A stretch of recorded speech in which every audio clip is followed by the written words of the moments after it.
Sound chapter में हम लोग रिवीजन करेंगे। रिवीजन का मतलब है हम लोग एनसीईआरटी सॉल्व करेंगे, ठीक है। चलिए सबसे पहले ये वाला क्वेश्चन देखिए, how does the sound produce by a vibrating object in a medium reach your year. आपके हाँ मेघा, आपका डाउट कल की क्लास रिकॉर्डिंग में मिल जाएगा, ठीक है। आपका डाउट कल की क्लास वाली रिकॉर्डिंग में मिल जाएगा। Now how does the sound produce by vibrating object in a medium reach your year, ठीक है। अगर कोई बॉडी वाइब्रेट कर रही होती तो आपके कानों तक साउंड कैसे पहुंचता है। आंसर देखिए और इसको 2 टाइम्स पढ़िए फटाफट। देखिए answer, when an object vibrates it forces its neighboring particles of the medium to vibrate। देखो ये वाला पार्टिकल है और ये ऐसे ऐसे अगर वाइब्रेट कर रहा है तो ये अपने नेबर वाले यानी कि पड़ोस वाले को वाइब्रेट कराने के लिए जिम्मेदार होता है। भाई ये एनर्जी इसको ट्रांसफर करेगा, ये वाइब्रेट होगा, फिर इसके साइड वाला वाइब्रेट होगा, फिर इसके साइड वाला वाइब्रेट होगा, और ये आपके क्या है, कान है। यहाँ पे ईयर ड्रम है आपका, तो ये ईयर ड्रम भी इस तरीके से वाइब्रेट होगा क्योंकि बहुत सारे पार्टिकल है, सब वाइब्रेट कर रहे हैं, तो ईयर ड्रम के पास जो पार्टिकल है उसको भी वाइब्रेट कराएंगे, और ईयर ड्रम वाइब्रेट करेगा तो आपके ब्रेन तक सिग्नल जाएगा। तो पढ़ लीजिए, these vibrating particle then forces the particle adjacent to them to vibrate, मतलब इनके एडजेसेंट में जो उनको वाइब्रेट कराने के लिए फोर्स करते हैं। In this way vibration produce by an object, यहाँ आपका सोर्स है, सोर्स का मतलब ऑब्जेक्ट है जो वाइब्रेशन कर रहा है, ठीक। जहां से साउंड प्रोड्यूस हो रहा है आप इसको सोर्स बोल दो या आप इसको ऑब्जेक्ट बोल दो। From one particle to another till it reaches, अब यहां से यहां तक पढ़ो। इस तरीके से एक के बाद एक पार्टिकल वाइब्रेट करते हैं और यहाँ पे एनर्जी पहुंच जाती। पढ़िए 2 टाइम्स पढ़िए। अगर आपको ना दिख रहा हो बताओ तो मैं थोड़ा सा इसको बड़ा कर दूं, बताओ दिख रहा है। हाँ सर दिख रहा है। क्योंकि थोड़ा बड़ा करने में तो मुझे भी दिक्कत होगी, फिर मुझे मोबाइल से करना पड़ेगा। 2 टाइम्स पढ़िए क्योंकि अब दोबारा पढ़ने का मौका नहीं मिलेगा। याद करिए इसको पढ़ के और मुझे बताइए कि क्या नहीं आया। हाँ सर हो गया। अगला सवाल देखिए, explain how the sound is produce by your school bell. आपकी जो स्कूल बेल होगी वहां से साउंड कैसे प्रोड्यूस होता है ये आपको एक्सप्लेन करना है। तो देखिए, when the school bell vibrates it forces the adjacent particle into air to vibrate, मतलब ये आपकी स्कूल बेल है, तो जब ये वाइब्रेट होती है तो ये यहाँ पे जो पार्टिकल है इसको वाइब्रेट कराती है। The disturbance give rise to a wave, तो मीडियम के पार्टिकल में जो वाइब्रेशन होता है ना कि जो डिस्टर्बेंस होता है उससे क्या बनती है, वेव बनती है। उससे क्या बनती होगी, वेव। वेव क्या है, मीडियम में disturbance. When the bell moves forward, जब बेल आगे वाइब्रेट करती है ना तो ये अपनी मीन पोजीशन पे ऐसे ऐसे वाइब्रेट करती होगी बेल, ऐसे हमारा टन, तो ये ऐसे। तो जब ये फॉरवर्ड बनती हो चलती होगी तो क्या करती है। अच्छा आप बताओ, आप अगर ये फॉरवर्ड चलती होगी तो कंप्रेशन का रीजन नहीं बनाती होगी, यहाँ पे ये एयर है, वाइब्रेट कैसे करे, यहां मारो इसको, टन। तो जब ये फॉरवर्ड जाती होगी, ये जब ये फॉरवर्ड जाएगी तो कंप्रेशन का रीजन नहीं बनाएगी, याद है, भूल गए हो क्या। ये बेल है और ये ऐसे पार्ट्स वाले पार्टिकल में ऐसे कंप्रेशन रीजन नहीं बनेगा, सब दब जाएंगे ऐसे कंप्रेशन रीजन, ठीक। तो it pushes the air front of it, this create a region of high pressure known as compression, ठीक। उसके बाद क्या होता है, फिर ये बेल ऐसे पीछे जाएगी, तो जब ये बेल ऐसे पीछे जाएगी तो when the bell moves backward it creates a region of low pressure, तो अब यहाँ रेयर फ्रैक्शन बन जाएगा और कंप्रेशन आगे बढ़ चुका होगा, क्लास में पढ़ाया था। तो लो प्रेशर का रीजन रेयर फ्रैक्शन, और इस तरीके से रेयर फ्रैक्शन और कंप्रेशन लगातार बनते रहते हैं। तो यही चीज लिखी, पढ़ लीजिए, as the bells continues to move forward and backward. सबसे आसान आंसर लिखा है कि अगर ये बैकवर्ड फॉरवर्ड इस तरीके से होता रहेगा तो कंप्रेशन रेयर फ्रैक्शन कम, क्योंकि फॉरवर्ड तो कंप्रेशन, बैकवर्ड तो रेयर फ्रैक्शन। तो कंप्रेशन क्योंकि ये लगातार वाइब्रेट कर रही, तो कंप्रेशन रेयर फ्रैक्शन लगातार बनते जाते हैं और आगे बढ़ते जाते हैं, ठीक। It produces a series of compression rarefaction, यानी कंप्रेशन रेयर फ्रैक्शन बनते जाएंगे। This makes the sound bell propagate, propagate का मतलब आगे बढ़ना, प्रोपोगेट का मतलब आगे बढ़ना, इस तरीके से sound wave through the air आगे बढ़ती जाती है, यहां से लेके यहां तक। पढ़ लीजिए 2 टाइम्स पढ़िएगा कम से कम।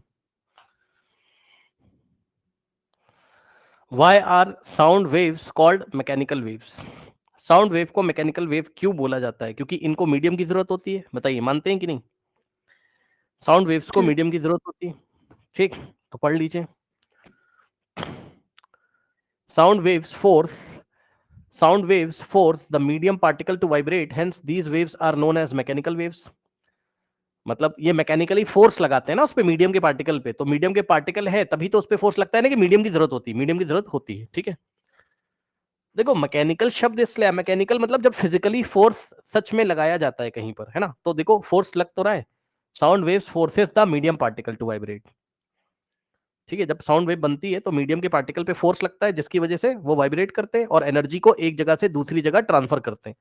Sound wave propagate through a medium, अब देखो लिख भी दिया उसमें क्या कि थ्रू अ मीडियम, मतलब मीडियम की जरूरत पड़ती है यहाँ पर। तो साउंड वेव्स प्रोपोगेट, प्रोपोगेट मतलब आगे बढ़ता है, साउंड वेव तभी आगे बढ़ेगा, साउंड तभी आगे बढ़ेगा जब मीडियम होगा, है ना। Propagate through medium because of interaction of the particle present in that medium, ठीक। दैट्स व्हाई इंटरेक्शन मतलब पार्टिकल का होना जरूरी है, तभी साउंड बनेगा। That's why it is known as, अब फाइनली लिख देना, that's why it is known as mechanical waves. तो यहां से यहां तक 2-3 बार पढ़िए जरा, that's why it is called, या साउंड वेव्स आर कॉल्ड, अरे कर लेना भाई, है ना, sound waves are called mechanical wave. पढ़ो और याद करो। सर इसलिए तो साउंड वेव वैक्यूम में नहीं ट्रैवल कर सकती। नहीं नहीं नहीं नहीं नहीं, साउंड वेव वैक्यूम में नहीं ना, no no no. Light wave जो होंगी, इलेक्ट्रोमैग्नेटिक वेव जितनी भी आपकी लाइट होंगी, लाइट और सर जितनी भी रेडियो वेव। इलेक्ट्रोमैग्नेटिक, हाँ, जितनी भी इलेक्ट्रोमैग्नेटिक वेव होती हैं, जितनी भी इलेक्ट्रोमैग्नेटिक वेव होती हैं, वो सब आपका जो है वैक्यूम में ट्रेवल करेंगी। और अगर आपको नहीं पता तो आइए मैं दिखा देता हूं आपको इलेक्ट्रोमैग्नेटिक स्पेक्ट्रम। एक्चुअल में ना मैं थोड़ा सा और लेवल हाई करके पढ़ा सकता था इस चैप्टर में, अभी नहीं, वो क्लास ही अलग चलती में कोई फायदा नहीं, बच्चे थोड़े कंफ्यूज हो जाएंगे। तो वो सब टाइम आने पे पढ़ा जाएगा, टाइम आने पे, टाइम आपको मिलेगा 11th में चलेगा वो सब। यहाँ पर आइए, देखिए कहाँ गया, हाँ अब ये देखिए, ये है आपकी इलेक्ट्रोमैग्नेटिक स्पेक्ट्रम, ठीक। मतलब रुक जाओ मैं आपको समझा देता हूँ। यहाँ पे जितने भी अभी आपको दिख रहे हैं ना, ये सब इलेक्ट्रोमैग्नेटिक वेव्स होती हैं। चाहे रेडियो वेव के भी टाइप्स होते हैं, एएम, एफएम, टीवी, रडार, फिर इंफ्रारेड आता है, फिर अल्ट्रावायलेट, और इंफ्रारेड और अल्ट्रावायलेट के बीच में विजिबल लाइट्स होती है जो आप देखते हो, विबग्योर, वॉयलेट, इंडिगो, ब्लू, ये सब है ना। एक्स रेज, गामा रेज, ये सब इलेक्ट्रोमैग्नेटिक वेव्स हैं। जैसे जैसे कि मान लो क्वेश्चन आ जाए कि एक्स रेज को मीडियम की जरूरत होती कि नहीं होती, बताइए। नहीं होती। नहीं होगी। गामा रेस को भी नहीं होंगी, समझ गए, तो ये रेडियो वेव्स को भी नहीं होंगी, तो यही इलेक्ट्रोमैग्नेटिक स्पेक्ट्रम है, बस इनको नहीं होती, ठीक। इसी में हमें 2 एग्जाम्पल पढ़ाए थे हमारे सिलेबस में इन्होंने, कौन कौन से, रेडियो वेव और लाइट वेव। लाइट यही हो गई आपकी विजिबल वाली, है ना। ये आपके जो है इनको मीडियम की जरूरत नहीं होती, ठीक। इसमें इलेक्ट्रोमैग्नेटिक वेव्स के ऑस्किलेशन होते हैं, मैंने आपको दिखाया था। इसके बाद now suppose you and your friend are on the moon, how you will be here how you will be here how you will be able to hear any sound produced by your friend। हाँ, अगर आपका दोस्त बोलेगा, आप लोग moon पे चले गए हो, मून पे, है ना, तो आपका दोस्त बोलेगा तो आप कैसे सुनोगे, बताओ, कुछ मन में आया, एस्ट्रोनॉट्स के बारे में कुछ बताया गया था। Radio wave signals. चलो जब बताया गया था पता ही है तो क्या ही दिक्कत है, कहाँ गया, रुक जाओ, ओपन हो जाए तो बड़ी अच्छी बात है। Radio set sir. Sound needs a medium to propagate, since the moon is devoid of any atmosphere, you cannot hear any sound on the moon। तो मून पे आपको कोई साउंड नहीं सुनाई पड़ेगा। अगर आपको साउंड सुनना है मून पे तो आप क्या यूज करोगे, बताओ, कौन सी डिवाइस का नाम पढ़ाया था उसने आपको, बताइए। ये एस्ट्रोनॉट्स वाली बात आपको लिखनी थी। ये वायरलेस सेट यूज करते हैं जिसमें हम किसका यूज करते हैं, रेडियो वेव्स का। तो ये बात आप लिख सकते थे कि हम लोग भी एस्ट्रोनॉट्स की तरह वायरलेस सेट्स यूज कर सकते हैं और रेडियो वेव्स की हेल्प से कम्युनिकेट कर सकते हैं, क्योंकि रेडियो वेव्स आपकी इलेक्ट्रोमैग्नेटिक वेव है, उसको चलने के लिए मीडियम की जरूरत नहीं होती है, ठीक। उसको चलने का मतलब है प्रोपोगेशन, प्रोपोगेट होने के लिए मीडियम की जरूरत नहीं होती। अगला सवाल, distinguish between loudness and intensity. हाँ भाई, देखते हैं किसको याद है। लाउडनेस कौन सी बात पे डिपेंड करता था और आपकी इंटेंसिटी कौन सी बात पे डिपेंड करती थी। देखिए ये एक नया चीज आ गया है, ये एक नई चीज आ गई है, तो आप लोग थोड़ा समझिए, नया चीज है भाई ये। देखिए बच्चों, कभी भी इंटेंसिटी की बात करें फिजिक्स में, है ना, बात समझना, उसको छोड़ो, आप उसको छोड़ो, इधर आओ, आप मुझे बताओ, थोड़ा ये टॉपिक जरा पढ़ोगे क्या, इधर देखो। मान लीजिए मैंने एक इलेक्ट्रिक बल्ब लगा के रखा हुआ है यहाँ पर, ठीक, जरा समझना, मेरे पास एक इलेक्ट्रिक बल्ब है इस तरीके से, तो बल्ब ग्लो करेगा। ये बल्ब जब इस तरीके से ग्लो करेगा, जरा बताना, ये ऐसे, ठीक, ये ऐसे, तो ये बल्ब जब ग्लो करेगा, ठीक है ना, तो ये बताइए जरा कि अगर मैं एक स्क्रीन लेके आऊं, स्क्रीन का मतलब है एक व्हाइट कार्डबोर्ड लेके आऊं ऐसे करके, ठीक, तो एक व्हाइट कार्डबोर्ड अगर ऐसे करके लेके आऊंगा और बल्ब के सामने अगर ऐसे रखूंगा, बल्ब के बहुत पास रखूंगा, तो पर यूनिट एरिया पे एनर्जी ज्यादा आएगी या कम आएगी, जरा बताना। देखो मेरे पास एक कार्डबोर्ड है ऐसे करके, ये ऐसे, एनर्जी, लाइट क्या है, एक एनर्जी, तो अब अगर मैंने पास में रखा तो पर यूनिट एरिया, मान लो ये 1 यूनिट एरिया है, तो इस पे लाइट ज्यादा आएगी कि कम आएगी, बल्ब के पास रखूंगा तो बताओ, ज्यादा। बोलो बोलो। हाँ, और यही बल्ब है, लेकिन इसको अगर मैं ऐसे दूर कर दूं तो, अगर इसी स्क्रीन को ऐसे मैं शिफ्ट करके यहां ले आऊं तो, अब बताओ इसके उतने ही एरिया पे अब एनर्जी कैसी होगी, कम, मतलब लाइट एनर्जी कम होगी कि नहीं होगी, बताओ। Yes yes sir. सर। तो बस फिजिक्स की भाषा में बोलेंगे, फिजिक्स की भाषा में हम बोलेंगे यहाँ हाई इंटेंसिटी है, क्या है यहाँ, बताओ, हाई इंटेंसिटी है, और यहाँ लो इंटेंसिटी है, किसकी, ऑफ एनर्जी, कौन सी एनर्जी, लाइट एनर्जी, कौन सी एनर्जी, लाइट एनर्जी से समझ रहे हो तुम। देखो लाइट एनर्जी से इसलिए समझा रहा हूं क्योंकि भाई वो थोड़ा आंखों से लाइट दिखती है ना, आंखों से लाइट दिखती तो आपके मन में अच्छा फील आ रहा होगा कि हाँ भाई यहां रखेंगे तो पर यूनिट एरिया पे ज्यादा एनर्जी है, ज्यादा लाइट है, एनर्जी है, और यहां पर यूनिट एरिया पे लेस लाइट है। तो बताइए इंटेंसिटी की क्या डेफिनेशन बनेगी आज के बाद, इंटेंसिटी की क्या डेफिनेशन बनेगी, एनर्जी पर यूनिट एरिया। क्या मैंने सही बोल दिया, हमें क्या चेक करना है, पर यूनिट एरिया पे एनर्जी चेक करनी है, मतलब 1 यूनिट एरिया पे energy, energy per unit area, हमें ये चेक करना है, बताओ, नहीं समझा, बताओ भाई, एक यूनिट 1 यूनिट एरिया पे एनर्जी चेक कर लो जाके। अब एनर्जी चाहे लाइट के फॉर्म में हो और चाहे साउंड के फॉर्म में हो, चाहे लाइट के फॉर्म में हो चाहे साउंड के फॉर्म में, सुनो ध्यान से, अब लाइट की जगह आप अपने कानों को लगा लीजिए, अभी आपको लाइट से सिखाया, अब समझना बच्चों, अब यहां एक साउंड रखा हुआ, एक सोर्स है, क्या है, एक सोर्स है, अगर मैं अपने कानों को पास में लगा दूं तो यहां से जो आ रहा है पर यूनिट एरिया पे एनर्जी ज्यादा आएगा कि नहीं आएगा, बताओ भाई। यस अगर मैं सर। सोर्स के पास खड़ा हो यस जाऊं सर।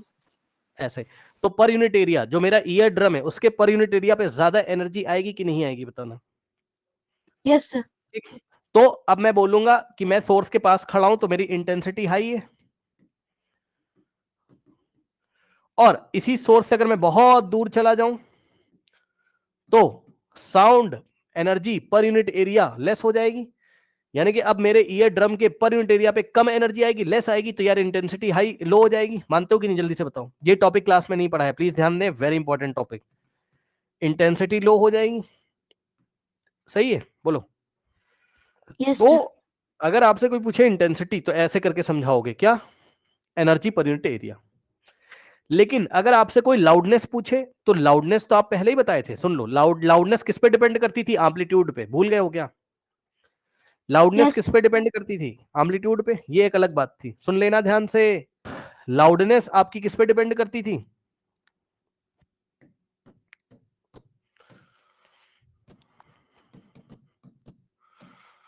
और सुनो एक बात बताओ, एक बात बताना, अगर यही वेव यहां से आ रही है ऐसे ऐसे ऐसे ऐसे ऐसे ऐसे ऐसे ऐसे ऐसे ऐसे, तो चाहे मैं पास खड़ा हूं चाहे दूर, तो यार एम्पलीट्यूड तो उतना ही है, चेक कर लेना, ध्यान से सुन लो, एम्पलीट्यूड तो उतना ही है आपका, लेकिन क्या पता यहां पर पहुंचते पहुंचते एनर्जी कम हो गई हो, तो इंटेंसिटी पर यूनिट एरिया कम हो गई हो, ठीक, तो लाउडनेस एम्पलीट्यूड से पता चलेगा, और इंटेंसिटी क्या है, एनर्जी पर यूनिट एरिया, ठीक। देखो intensity depends on loudness, on amplitude, ये भी याद रखना, ये भी वही बात है, वही बात का मतलब ये है, अभी रुको आंसर पढ़ देता हूं आपके लिए, लेकिन जो इंटेंसिटी होगी वो भी किस पे डिपेंड करेगी, एम्पलीट्यूड पे ही करेगी, जितना ज्यादा एम्पलीट्यूड होगा उतनी ज्यादा इंटेंसिटी होगी, ठीक, एम्पलीट्यूड के स्क्वायर पे डिपेंड करेगी, ठीक, इंटेंसिटी, करेक्ट। ये भी स्क्वायर पे ही डिपेंड करता है, इसके एम्पलीट्यूड के स्क्वायर पे, यानी कि दोनों एक दूसरे से रिलेटेड हैं। लेकिन आपको पहले डेफिनेशन बतानी है, सुन लो इधर आओ, आपको पहले डेफिनेशन बतानी है क्या। ये इंपॉर्टेंट क्वेश्चन है भाई, ये इंपॉर्टेंट हो गया एग्जाम के लिए, है ना, वेरी इंपॉर्टेंट हो गया क्वेश्चन है। पहले आप इंटेंसिटी की डेफिनेशन बताओगे। Intensity of sound wave is defined as the amount of energy passing through unit area per second. किसी यूनिट एरिया पे पर सेकेंड पास होने वाली एनर्जी को हम क्या बोलते हैं, इंटेंसिटी। पर सेकंड भी लगा लेना, है ना, यूनिट एरिया पे चेक करना है, पर सेकंड चेक करना है, हर एक सेकंड कितनी एनर्जी आ रही है यूनिट एरिया पे।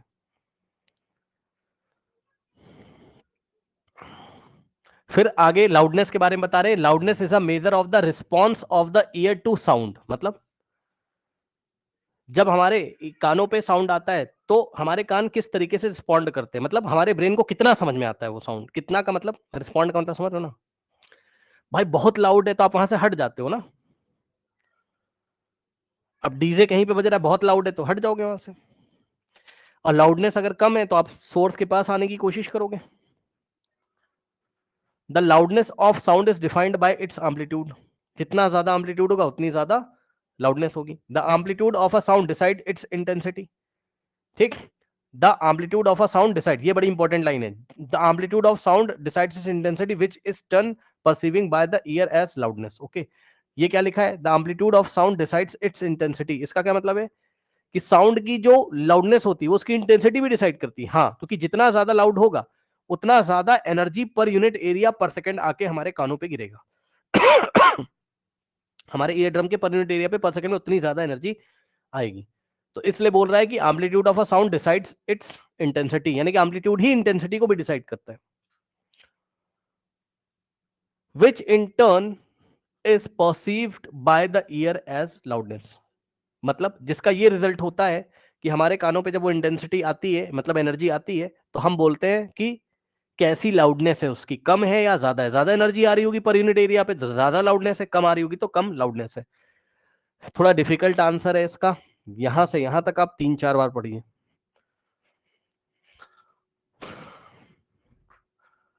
मैं भी ना इसमें क्या करूं, मैं उतना डिटेल में नहीं ले जा सकता हूं ना 9th क्लास में, 11th क्लास की तरह भी। वरना तो इसमें फिर फॉर्मूले लगाओ बहुत सारे, सब समझाओ, तो वैसा नहीं है ना अभी। Yes, sir, done. सर अब सर हाँ बताइए। सर इंटेंसिटी का यूनिट क्या है? इंटेंसिटी का यूनिट होगा आपका, चेक कर लीजिए, एनर्जी। ठीक, अब हालांकि आपको कोई पूछेगा नहीं बट फिर भी, energy per unit area per second. ठीक है, per unit area per second, पर सेकेंड। ठीक, तो रख दो, एरिया कहाँ आ जाएगा, नीचे। यहां से क्या आ जाएगा, energy by area into second. तो एनर्जी को जूल में, तो जूल बाय एरिया का यूनिट मीटर स्क्वायर सेकेंड। तो यहां से क्या आ जाएगा, joule per metre square per second, joule per metre square per second. ठीक है, तो अभी नहीं करना है, यस इसीलिए मैंने ऐसा कुछ बताया नहीं, अभी नहीं करना है। अभी इतने सवाल आएंगे कि परेशान हो। 11th क्लास के ऑस्किलेशन में करेंगे, अभी नहीं। चैप्टर का नाम होगा वेव्स एंड ऑस्किलेशन, वहां करेंगे। तभी तो ये आधा अधूरा है थोड़ा सा, इसलिए थोड़ा कंफ्यूजन यहाँ चैप्टर में होता है, डिफिकल्ट चैप्टर भी। अगला सवाल, लेकिन आपके 9th क्लास में ना पॉइंट टू पॉइंट पूछेंगे ये लोग एग्जाम में, जैसे कि ये सवाल है इंपॉर्टेंट, पूछ लेगा। How are the wavelength and frequency of a sound wave relate to its speed. आता है sir, wave equation. Wave equation. ठीक है, सबको आता है, जल्दी से बताओ भाई। Speed is equal to wavelength Yes, into sir. Frequency, ये किसको नहीं आता है। ठीक है, ये यस तो सर। सीधे Sir, सवाल पूछेगा, वो भी 3 नंबर पे पूछेगा, 3 मार्कर क्वेश्चन। ठीक है, इसके साथ कोई yes, sir. न्यूमेरिकल लगा दे। सुनो, ये वाला यार चैप्टर ना भाई एग्जाम्पलर से जरूर करके जाना, थोड़ा एस चांद भी हो सके तो लगा लो मेहनत करके, नहीं फंस जाएगा चैप्टर ये आपका एग्जाम में, नहीं कर पाओगे। कुछ बच्चों के स्कूल में इजी आएगा, और ये चैप्टर इजी ही देना चाहिए क्योंकि डिफिकल्ट है। लेकिन कुछ स्कूल के टीचर्स क्या करते हैं, और नहीं करना चाहिए ऐसा, वो बच्चों को परेशान करके 11th लेवल तक भी जाते हैं। तो ऐसा नहीं, हमें सीबीएसई की लिमिट में रहना है अभी। तो थोड़ा सा आपको परेशान करेंगे एग्जाम में। देखो यहां से, अब मुझे जल्दी से ये सवाल करके आप बता दोगे क्या, फ्रीक्वेंसी आपको दिया हुआ है, कर लोगे क्या, बोलो। फ्रीक्वेंसी आपको दिया हुआ है, ठीक, स्पीड आपको दिया है, ठीक, तो इन अ गिवन मीडियम, है ना, और हमें वेवलेंथ निकालना है, लेमडा हमें निकालना है, तो speed is equals to frequency into lambda. Frequency की जगह आपकी बुक में क्या लिखा होगा, न्यू भी लिखा हो सकता है ऐसे करके, ठीक, लेमडा निकाल लो, तो जो निकालना उसका 2 फॉर्मूला meters. बना लो पहले, v अपॉन एफ। आ गया क्या? आ गया सर, सही 2 है, meters, सही 440/220। 2 meter, yeah. ठीक तो है, यस सर। ये आ सकता है एग्जाम में, है ना, ऐसे सवाल देने चाहिए, मतलब ये लेवल होना चाहिए 9th क्लास का, ये सवाल देना चाहिए, ठीक है, क्योंकि हमारे सिलेबस में वेव इक्वेशन को सिखाना है कि वेव इक्वेशन को सिखाया कैसे जाए और अप्लाई कैसे, तो ये वाला आना चाहिए एग्जाम में। अब ये वाला क्या आप लोग जल्दी से सॉल्व कर लोगे? Person listening a tone of frequency this sitting at a distance of 450 metre, है ना, तो ये सोर्स है, या आप ये सोर्स बना लीजिए, डायग्राम के बारे में जरूर सोचा करिए, नहीं तो आप परेशान हो जाओगे। फिर ये साउंड आया और बंदा यहां खड़ा हुआ है, ये इसके कानों पे साउंड वेव आएगा तो ये सुनेगा, ठीक, तो फ्रीक्वेंसी कितना देके रखा आपको, चेक कर लो, ठीक, और 4 मीटर सर अवे, F तो equals 1/t। यहां से यहां तक 450 मीटर है, तो डिस्टेंस बच्चे पूछते क्यों दिया है भाई, परेशान करने के लिए दिया है, और क्यों दिया है? डिस्टेंस तुम्हें परेशान करने के लिए दिया है, उसने आपको क्या बोला है, what is the time interval between successive compression, है ना, फ्रॉम द सोर्स। अब देखो, सोर्स से सक्सेसिव कंप्रेशन मतलब ये अगर कंप्रेशन है तो नेक्स्ट ये वाला कंप्रेशन है। अब बताओ, यहां से यहां तक की डिस्टेंस क्या कहलाती है, टू कॉन्सेक्यूटिव कंप्रेशन के बीच की डिस्टेंस लैम्डा नहीं कहलाती है? बताइए, वेवलेंथ। वेवलेंथ, ठीक, अच्छा अच्छा, ओहो हो, बहुत सही बेटा, बहुत सही, बहुत सही सवाल, बहुत सही। अच्छा अच्छा, एक सेकेंड, टाइम इंटरवल पूछा है, टाइम इंटर सक्सेसिव कंप्रेशन, है ना, टाइम, तो लैम्डा, यही लैम्डा है, तो लैम्डा का मतलब 1 साइकिल ही तो होता है, नहीं समझे, तो टाइम पीरियड ही तो निकालना है, नहीं समझे? Yes sir. कौन नहीं समझा बताओ भाई, टू सक्सेसिव कंप्रेशन के बीच में वेवलेंथ ही तो होता है, तो वेवलेंथ का मतलब 1 साइकिल, 1 साइकिल। रुक जाओ भाई, ठीक से कर देता हूं, नहीं परेशान हो जाएंगे, सुनो, ये सोर्स है, ठीक, और ये वेव बना लो ऐसे करके, 1 साइकिल, 2 साइकिल, अब हमें नहीं पता कितने साइकिल है, यहां कोई बंदा खड़ा होगा, है ना, अब कितने साइकिल ये हमें नहीं पता,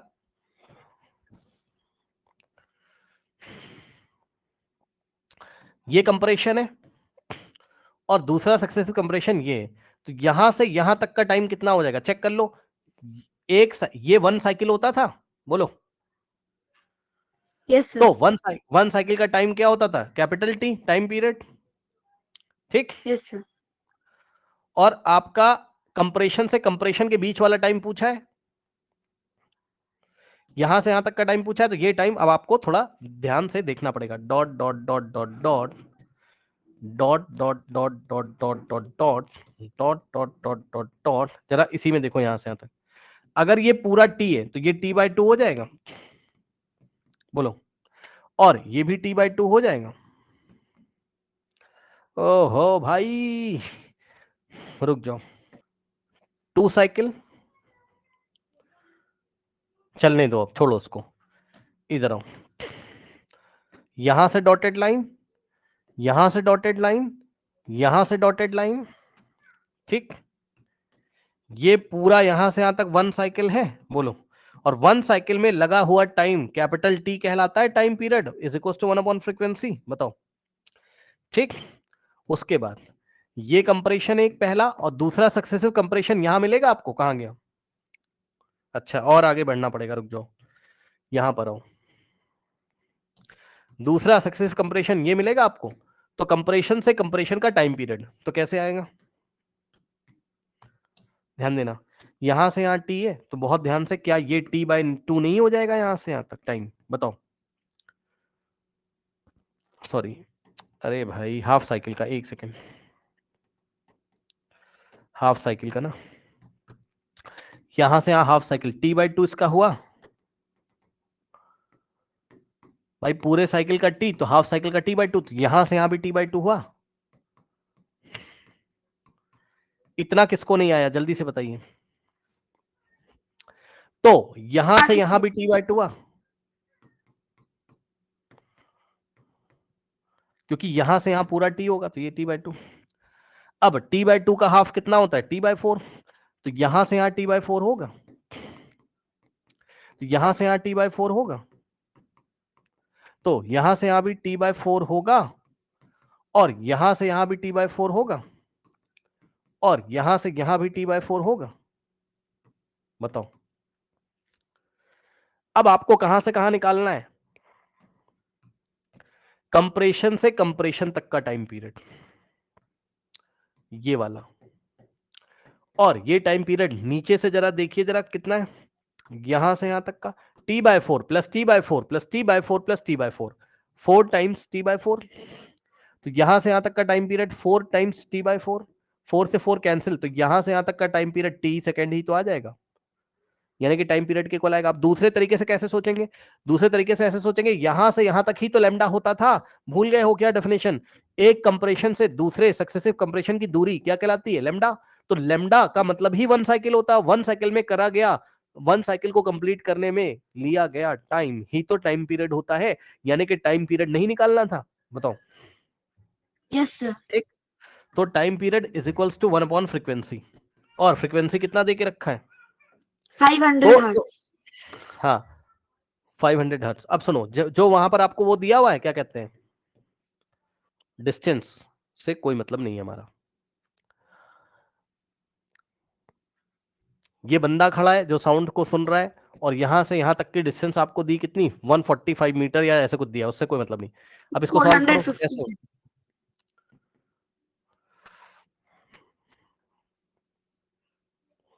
यस, इधर देखो, 1/5 इंटू 100 करोगे तो ये 1/5 क्या हो जाता है, 0.2, 0.2 तो यहां से अभी 2 प्लेस और लगी, 0.002 ये 2 प्लेस और लगी, 0.002 सेकेंड्स। 2 0 और एक और 0, तो 1 2 0 इधर आएगा, तो 0.002 क्या सेकेंड्स। बताइए सही करा है, यस सर। चेक कर लो। तो ये इसका टाइम पीरियड है, ये इसका टाइम पीरियड है, ठीक, ये इसका टाइम पीरियड है। अब और कुछ बताना चाहता था क्या मैं इसमें, एक मिनट। यस, सुनो, अगर उसने क्वेश्चन ऐसे दिया होता, फ्रीक्वेंसी अगर 500 किलो हर्ट्ज कर देता, फिर बताओ। तो सर वो आ जाता 500,000,000। हाँ हाँ, तो पहले आप 1000 से मल्टीप्लाई करके निकाल लेते,